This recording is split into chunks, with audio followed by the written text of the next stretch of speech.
Good afternoon, everyone. Hope you're good. This is our Friday show. My chair's still damn squeaky, isn't it? I've got to try and sit still, which I'm not good at. Very expressive, waving my hands about and wiggling my bum.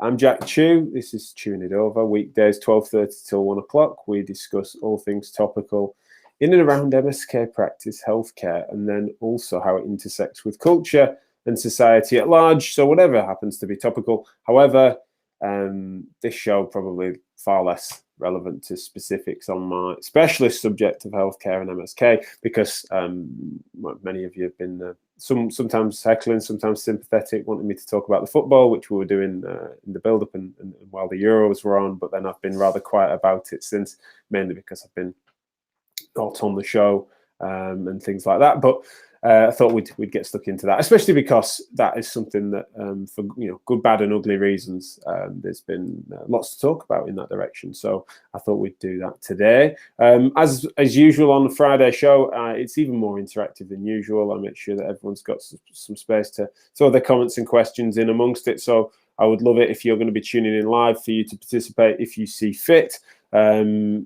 Massively variable, especially on a topic like this, as to whether you want to weigh in or not, and it's fine if you want to be a bystander. But equally, if you are tuning in on YouTube, Instagram, Facebook, LinkedIn, Twitter, or Twitch, then you can, of course, post your comments and they get aggregated here, and I can pull them up on screen and we can get stuck into that together.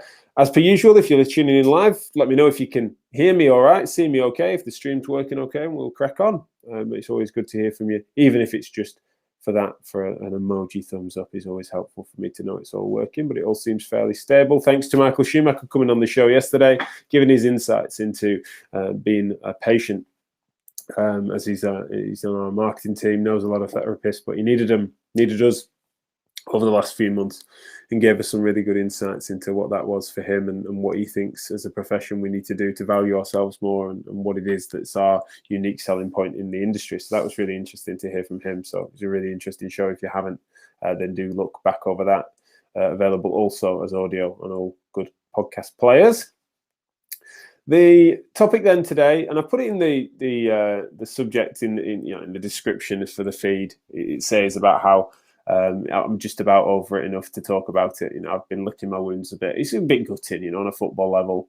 It's gutting because of the great tournament that we had, but also it can only be described as a relative underperformance in the final. It happens. You've got two teams going at their best, and we some of the reasons we got outplayed was because of Italy being brilliant at what we knew they were going to be brilliant at, because of what had happened in the first half. If you've seen the game, and we could have really continued to take it to them, and the width was causing them a lot of problems. I was always worried when we were only 1-0 up at half time. It should have been more, and that might have done it. But anyway, that's by the by. Penalties always a bit of a gamble, but also some stuff I'm sticking to the football for now, stuff that I'm gutted about, where I'm just, even though I imagine these are people talking about sort of evidence of things and confidence, and people should take a penalty how they want to and get that, but it's just, for me, I'm someone that, even though as a Man United fan, Bruno Fernandes has the typical sort of skippy, jumpy run up, right, and scores a hell of a lot of penalties. I can only think of him missing one. Pogba the same, but even as a Man United fan, I'm not into that, right? I just think that there's something to be said for the picking a spot and hitting it, putting your foot through it and stuff, especially in those high pressure situations, especially as non-penalty takers. Just leather it, which has its challenges. If you remember Roberto Baggio hitting the bar or over the bar and stuff, and he was a good penalty taker. So I know that these things all have challenges, and we can and ah, and that's football, that's sport. But then other things have emerged for us to be gutted about, of course, since then, cross-culturally, with regards to some of the racist abuse that has been then levelled at, particularly the three lads that missed the penalty. So Rashford, Jadon Sancho, and Saka. Sacco, I may call him Sacco, I think, earlier this week. Sorry, Saka. Great players, had good tournaments. Rashford obviously wasn't involved really much in the tournament, but the other lads had done well, and therefore it's the ever ridiculous, irrational nature of the fact that they can go from heroes to villains and then on top of that, then be abused for the colour of their skin, which of course is ridiculous. So we're going to get to that. We're going to talk about that a bit as well, because of course it's disgusting, and there's a lot of talk about what can be done about it. What is that? Is that how demonstrable? Sorry, not demonstrable. How representative is that of society at large, of football? What did it tell us about things? We'll definitely come to that, and I'd be interested in your thoughts. Before, I thought it'd be smart for us, because even before that happened, there's loads of good conversation that goes on about, like, when there's a tournament like this, especially when England are doing well, and even in the past, obviously we've never done as well as this in my lifetime, but your Euro 96 and 98 especially, and even early, even Lampard gave us hope, didn't he, with a ball over the line in the early 2000s, so where we sort of thought that when they do well, it captures an audience that are beyond football fans, and so then you get that really interesting take where people are watching football and participating in that sort of conversation without being football fans or being amongst it of a football culture, and therefore are sometimes surprised at some of its quirks, and some of them I won't excuse, but some of them I think get misrepresented, and I think that's interesting. Whereas I'll admit, for those that don't know, I'm a big football fan, season ticket holder at Old Trafford, and fortunate enough to do that, particularly through my in-laws, and from getting to know and being more local to Old Trafford than I ever have lived, means that I'm able to be probably more of a football fan than ever in that direct sense. And so I get that. I understand, a crowd atmosphere. I understand the good and bad that comes of that, and have been therefore interested in the conversations around, the aggressive and tribal nature of football has been something that I've reflected on even more in recent years than I have done over the course of my life. So I think it'd be worth us just trying to visit. We talked a bit about the football and my pains there, but then I think it would be probably remiss if I jumped straight to the sort of racist abuse stuff and that conversation, because I think there's something in between which kind of was ongoing in the tournament and was an interesting conversation in and of itself, but also is linked to the conclusion of what this podcast will be about racism, is that there is something interesting about football-related or patriotism, right, that gets associated and linked. And I think that's one of the things that I think a lot of people struggled with for various reasons. Like, it is an interesting phenomena, but it's not uncommon that you've got an anyone but England approach to things across the home nations and the world, right? It's just like it's this part of that that's like just fun, not just football banter, but sporting banter that you have, where it's just like we're rivals, and then you've got some people that would be like, right, well, and I'm a bit like this, is that if England aren't in a tournament, especially what happened where we got knocked out by Iceland a couple of tournaments ago, then I was massively rooting for the Welsh and had no problem doing so. Yet if we were playing the Welsh, particularly at rugby, of which we're more obvious rivals, then you can be rivals and then supporters and stuff, and it's an interesting atmosphere. Whereas you don't have that as much the other way, and there's various reasons for that, and there's various uniqueness about England as a nation, and also England as a football nation, of which people like to highlight, and especially some of the hooliganism and things like that we'll talk about. That is certainly the ugly side of it. But I think one of the things that I would admit is that there is something to be said for an argument I hear where the idea of patriotism, but particularly I mean in English patriotism in a sporting context, that it is ridiculous to feel pride or shame in your sporting team. Like, what's that got to do with you? What's the every person on the street got to do with the success or failings of any sporting team that represents a nation? And that there's an argument that it's a ridiculous thing to try to have that, and that it's just simply a visceral tribal emotion that we need to evolve away from, we need to get over. And I don't like that analysis. I think it's quite shallow. And I think one of the big things that people tend to miss is that when you are living in a country and involved in a culture that is deciding as to what what sports it champions, what it moves its children into, what it celebrates as success, a competitive spirit, done well and done healthily, especially one that's active, especially in my line of work, that's engaging people and using their body in interesting ways that then offers improved longevity, but is also active pastimes. That's a good thing. And that in doing so, you then create an atmosphere in which football success can thrive.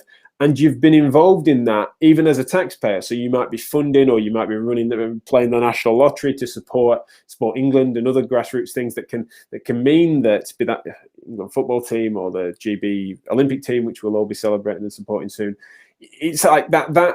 I think people miss the fact that we are all in amongst it and involved in supporting that, literally, right? And so you can have and take pride in that, and therefore the reverse of that, you can be ashamed and be disappointed in a way that you are a small part of that process. You contribute to it, and that the nation state, granted it's got its ugly and tribal elements to that, there is a patriotism and pride beyond sport that then can exist, and you can be proud of a culture, proud of a nation, and that's often a really interesting balance of pride and shame, because there's plenty of things in history to be proud of, but there's also plenty of things to be ashamed of, and that as individual people, born and raised as we are in this particular moment in time, it'd be bizarre for you to be blamed for the specific ills of ancestors past, as well as it'd be strange for you to take pride and be thanked for, as if you are anything directly to do with what has come before in a positive or a negative light. However, you can understandably then want, on reflection of it, and on your own often biased reading of history, be reflecting on that. And I think that for me really struggles to cut through on a mainstream discussion about it. It's like, why any individual nation, so England, GB or otherwise, right? It's like a complex balance, but it's just that there is a school of thought, because of the various ugly legacies of English and British history, as well as not just history. There's lots of things in the present that of course are contentious, very contentious. But it's just that because of that, it means that there's something. If someone was to say, I'm a proud Tongan, I'm just making a random thing. I was thinking about rugby the other day. And so, yeah, I'm a proud Tongan. You just wouldn't ever even think about that and flinch at it, right? You could just so understand that why there'd be various things that might make someone proud to be Tongan, be in a sporting or other context. But I'm a proud Englishman is something that to some is like a razor blade to the ears. Really, it's like something that really offends, because it's something that on balance you should be just neutralizing any sort of sense of national pride, sporting or otherwise, and the specific examples are brought to bear on that.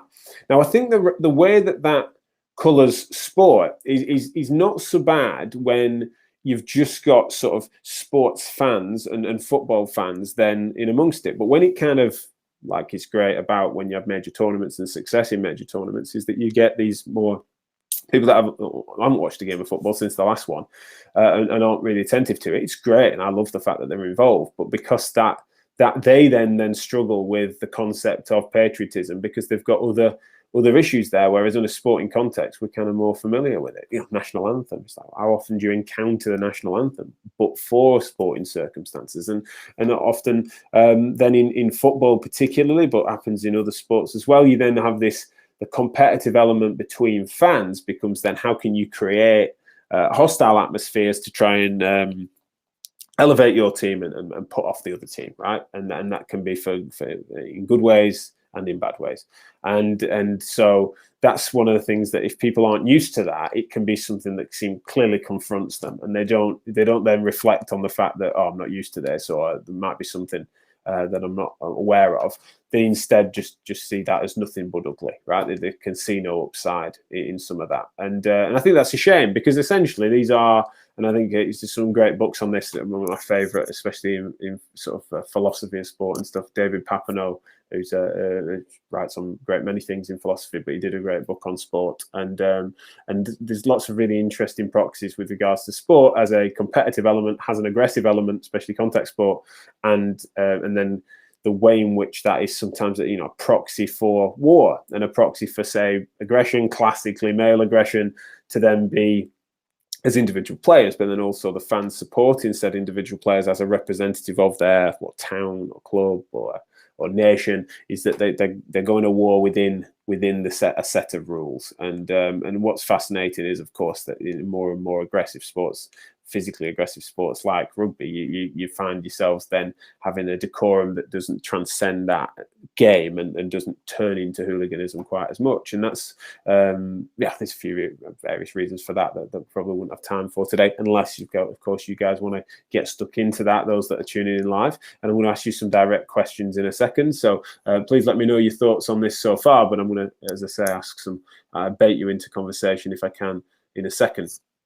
But one of the things that I'm describing there is if sport is a proxy for war, for combat, for, you know, in history, or in a way in which we're defining rules, and then we're going to compete against each other for that, including physically, and then we're going to participate in such a way that you have crowds of tens of thousands of people, as well as then hundreds of thousands of people around that aren't quite in the stadium, and then competing, and the way in which that then plays on some really visceral emotions and effects, and how, you know, think about if you took the pulse and the heart rate of the nation at any given point in various different times of the tournament, right? This is such an incredible series of bodily reactions to that, and because of the complexity and variety of us as animals, means that that's going to play itself out in various different ways. And I think that unfortunately takes us to some of the ugly.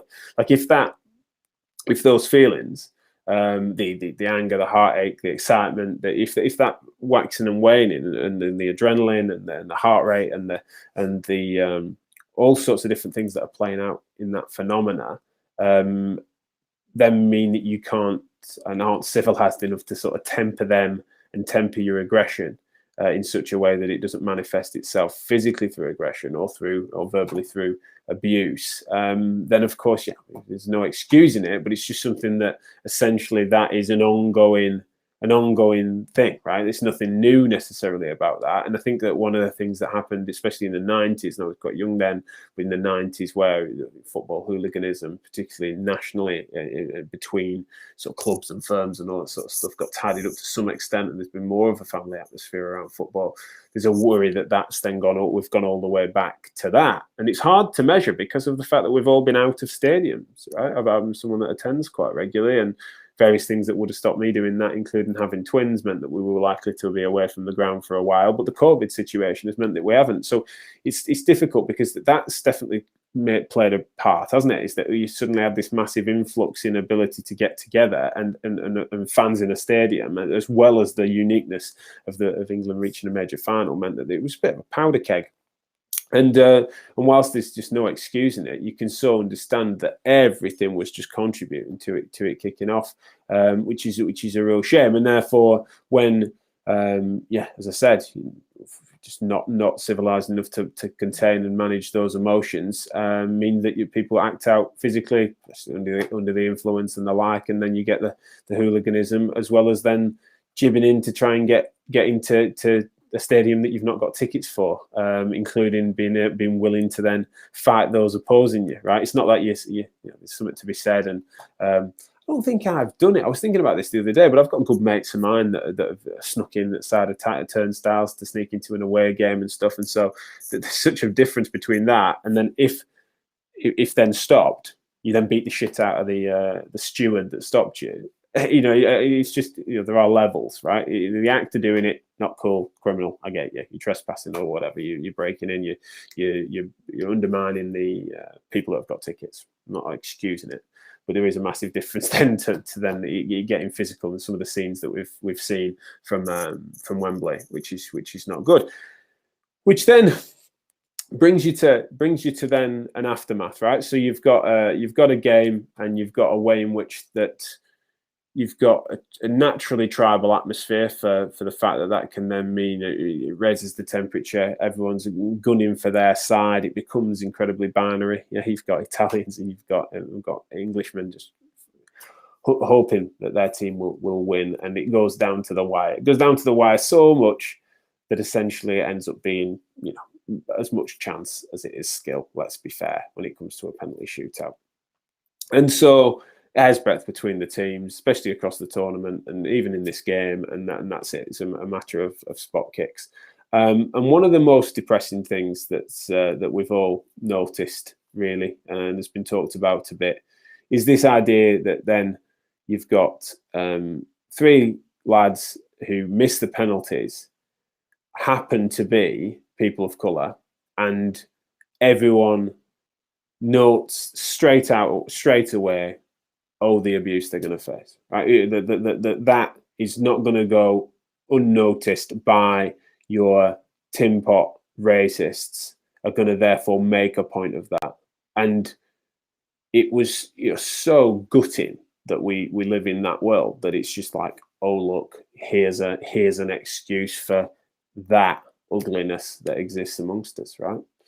And there's been many analyses done of that, and you can work out the numbers, especially online abuse by anonymous accounts and things like that.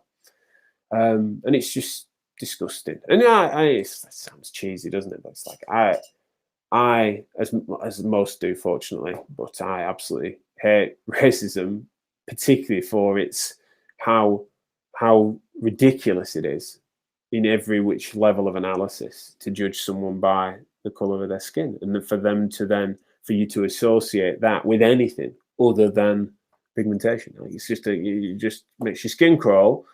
And then the fact that it was such an obvious known to people looking on that that's going to happen, and they're going to face that. They're going to have to face up to the disappointment of defeat, as the rest of their teammates, as the rest of the nation. They're going to face up to the fact that they then made supposed mistake, or they've not been able to score a penalty. That's enough, right? That's a fucking huge amount of pressure on that anyway. And then you've got the fact that they're going to get this abuse. It's just sickening, and something that everyone saw coming, and it did come. So then you have this utter disappointment. If you attach it to the things that I've talked about in the rest of this show, then you end up with you're absolutely gutted at the fact that of all the things, all the pride, all the excitement, all the fact that you feel part of the contribution to a society and a culture that has helped to facilitate this brilliant football team, you then end up punched in the face by the reality that what is also part of said culture and of said society is that you have this corner of it that is deeply racist and abusive, and would then take that out on such talented people that were doing that for us and bringing us so much joy, which is just crushing, and has taken and has rightly stolen the headlines, but also then taken the edge off all of the rightful celebration that we had over their success as a team. It's just taken the wind out of that, and it's such a shame. We can't forget that, and it needs to come roaring back. I think that we need to keep making sure we have that analysis about how brilliant that has been and how much progress we're making as a national team and for our national sport and stuff, and that's great. But then what happens is obviously that isn't the end. So you then end up with this really interesting sense of pride of reaction, right? So both on a numerical, analytical level, you've got the fact that the tweets or whatever it is, or the Instagram posts or whatever, and the comments and the racist abuse that they're having to face in numbers, right, is such that you can assess it like that. But it's just that then the nature of how that is so disappointing is fortunately then faced up to a wave of denouncement of it, the fact that isn't us. So someone graffitis. I'm not sure it was necessarily racist graffiti on the Marcus Rashford mural, which is quite local to us, but it's like it's graffiti, it's abuse, and then like implying some sort of disappointment or whatever, which is just ridiculous. That you'll have seen that there's such a good physical metaphor of it. It's like someone does that, a person then blurts that out, and then how does a nation react, right? Does a nation react and the majority react as to say, well, yeah, they've got a point there. That was a good reaction. No, they don't. They then drown that out with positivity and messages to say we won't stand for this and it's not us and we're better than that, right? And so you end up again with this fascinating waves of all the things I talked about before: pride and shame. It's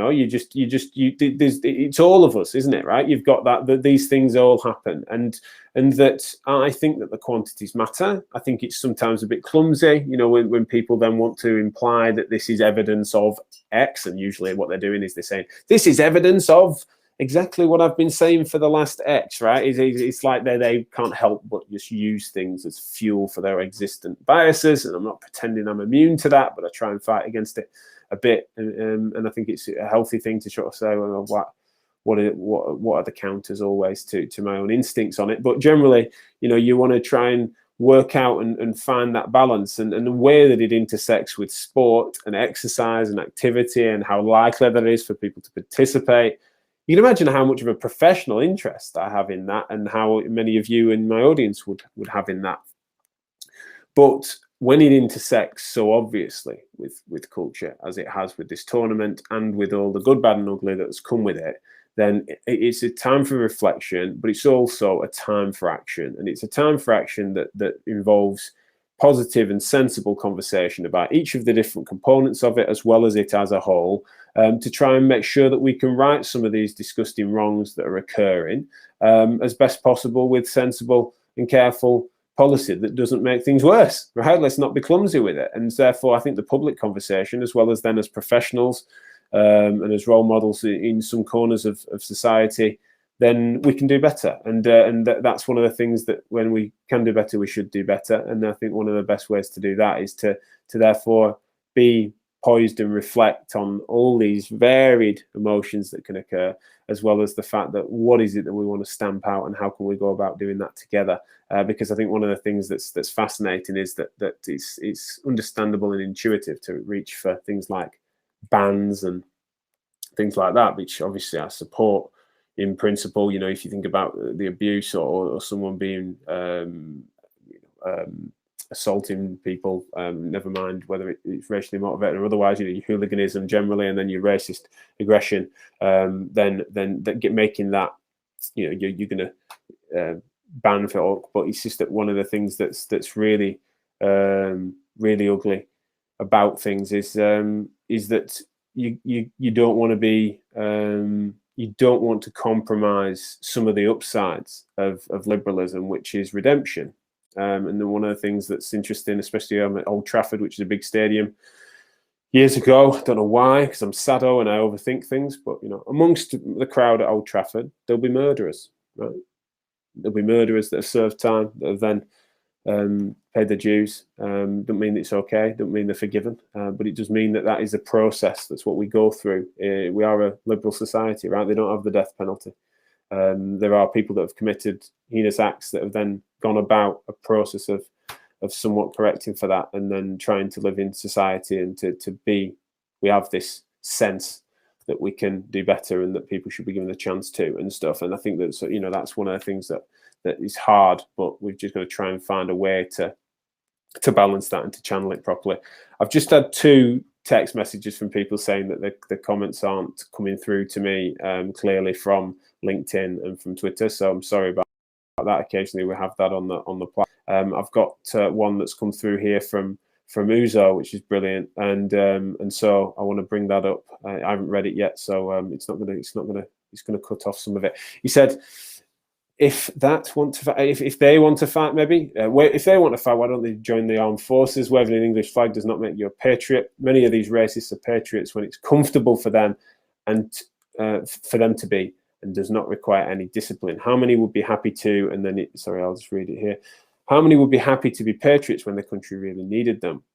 Or would they not just be available? It's easily forgotten how many fathers of the Commonwealth died during the Great War and the World War II. These racists could be fathers. So these racists could be fathers. a brilliant point, Uzo. Absolutely. And I think one of the things to just pick out of that, I mean, it stands on its own there, Uzo. So thanks for that. But it's also, it's the fact that there's nothing, there's absolutely nothing that makes any sense of any of it. You know, it's like Uzo's just describing there, is that what on earth makes anyone think that there's anything just in being proud or considering yourself a patriot in such a superficial level, to wave a flag or hold a tattoo, or to think that you're then going into battle on the street with someone that you disagree with about football. It's just a fascinating shallowness, and that it makes absolutely no sense. And Uzo's instincts, I think, are spot on there, is that they would go missing if ever a country or a society needed them to actually step up and put their bodies on the line, etc. And Uzo, a former military man, of course, is well placed to say this as well, is that is the true sacrifice, including those that came before, that stood up against racism of many kinds, and some of the darkest kinds in history, for us and what we are now. And again, as I just said, you know, a semi-liberal society that is trying to do its best, warts and all. And I think that's the thing that's painful. So yeah, apologies for those that have texted me saying that they can't get their comments through and stuff. I can't pull them up on screen. But yeah, thanks for that. It's been a really interesting chat. I wanted to get some of that off my chest, clearly, and it was important to do so, especially because some of you have been heckling me, saying that I'd got, especially my Italian and other European friends, had been saying that I'd gone quiet about the football, having lost, and that's fair enough. I accept that, and I'll take that banter, no problem. But it was just a useful thing for us to plant a flag on. And